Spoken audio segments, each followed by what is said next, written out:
বন্ধুরা জানো, একবার কালো কাক চিন্তা করলো যে সে নারিকেলের ব্যবসা করবে।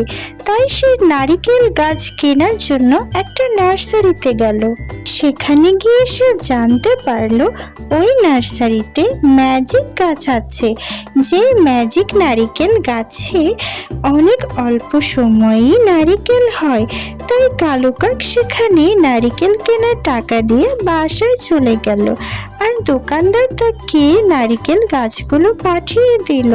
সে প্রতিদিন তার নারিকেল গাছের যত্ন নিত। জঙ্গলের অন্য পাখিরাও ম্যাজিক নারিকেল গাছের কথা শুনে ভীষণ অবাক হয়ে গেল।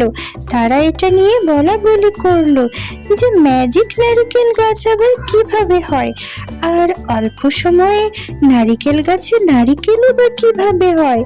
কালু কাক তার নারিকেল গাছের অনেক যত্ন নিত, সার দিত।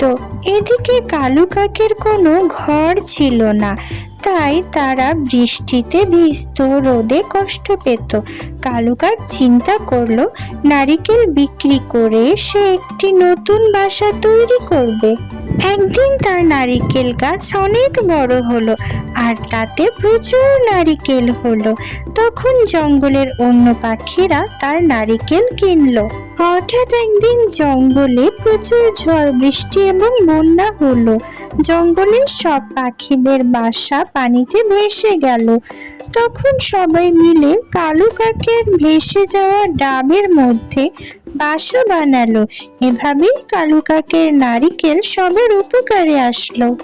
সব পাখিরা কালু কাককে ধন্যবাদ জানালো। বন্ধুরা, মজার মজার টুনির কার্টুন দেখতে চাইলে আমাদের চ্যানেলটি সাবস্ক্রাইব করো। সাবস্ক্রাইব করতে ভুলো না যেন। টাটা।